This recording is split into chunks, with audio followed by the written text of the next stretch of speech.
But what I think is being missed is the amount of guys that they have this year that came back from last year's group. And I think that is a big piece of why you're seeing this team gel. Should this Arkansas team be the favorite to win the SEC? I honestly think they might, and I don't mean any disrespect to Vandy, Georgia, or Alabama. I just really love what we're seeing out of this team. Their trajectory is going in the right direction, and they could honestly have a path to the 2 seed when we get to March. Not only are you seeing the offense better, but they are showing flashes at time that when they commit to playing defense, they are extremely difficult to break down. There's a ton of length, there's a ton of athleticism, which we constantly say about a Cal team, but this team is starting to figure that out and looking really good in moments. They still have their mistakes, they still have their times where you're just like, what are you guys doing?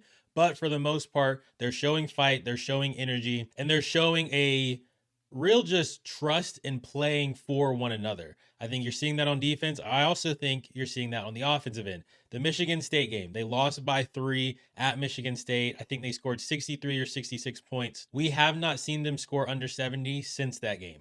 And that is a big piece to Cal figuring out their rotations, them playing for each other, the defense turning into offense with those transition points. And I think also something that's going unnoticed is Malik Thomas getting more minutes and getting more confidence now versus clearly what was going on at the beginning of the season. And speaking of the talented freshmen, to me, Darius Acuff has moved well past Mikel Brown and any other guard that is a freshman in this country. He is up there with the best of them. And again, like I said, we're seeing more minutes and more confidence and more points out of Malik Thomas, who is also a top freshman in the country that the media, I think, is not giving true love and credibility to how good that kid really is. And if you've been on this channel before, you know how much we love and appreciate Trevin Brazile.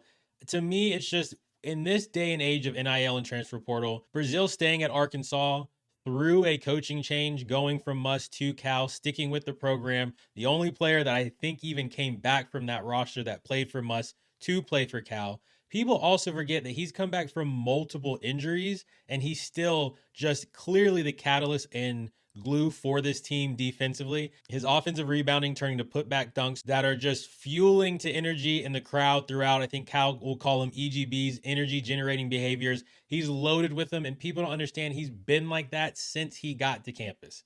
That is who he is. That's who he remains to be. And it's such an important piece that the media do not talk about how important Trevin Brazile is to that basketball team and to that program. And that brings me to another thing the media is clearly leaving out. Cal's teams always have this identity of young freshmen coming in. It's been like that since he's at Kentucky. But what I think is being missed is the amount of guys that they have this year that came back from last year's group. Last year's Arkansas group really struggled at the start of SEC play. They didn't get that turning and going in the right direction until late in the year and rode that wave into the SEC tournament and into March Madness, upsetting St. John's, which was one of the more favorite games of the tournament, in my opinion, from last season. And I think that is a big piece of why you're seeing this team gel quicker than what they did last year, and their trajectory, because they've already figured some stuff out this early on in the season, which I know we're basically at the halfway point, but this is a lot earlier than what they figured it out last year, makes them so much more dangerous going into March. And why I think that they should be the favorite to win the SEC right now.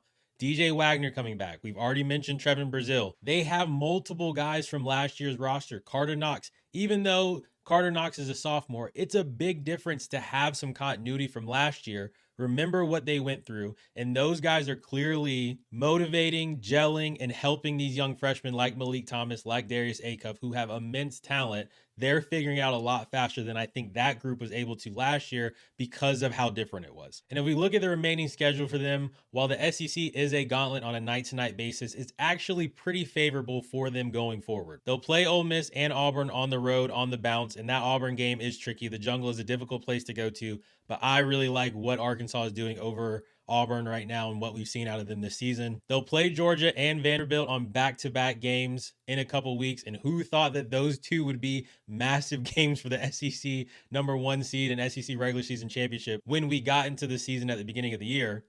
But that's how basketball goes. That's why this NIL and transfer portal, it's so hard to predict who's really going to be good and who's not on a year-to-year basis. They'll play Alabama on February 17th in the game that I think will come down to whoever wins that will have the #1 seed going into the SEC tournament. And with that, I think all of that, this Arkansas team does have a path to get to a 2 seed in March. I think they definitely have a path to get to the 3 seed.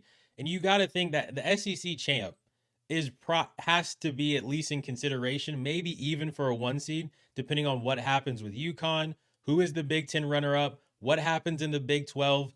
The SEC champ could potentially vie for that 1 seed. Duke has started to look shaky. I think they were someone that was going to be in that contention.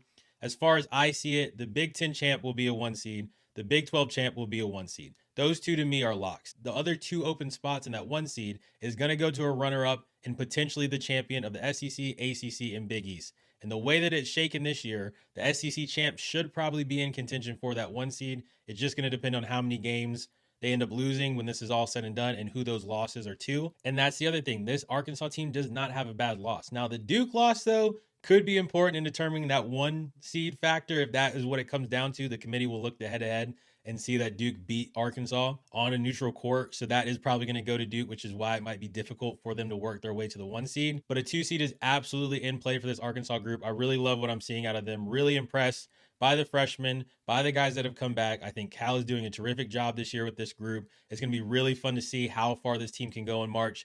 Get in the comments, should they be the favorite to win the SEC? How far do they go in March? Like the video to see the basketball, share it, hit subscribe to enter your name in the portal. Stay involved with us all season long. We'll see you guys on the next one. Thanks.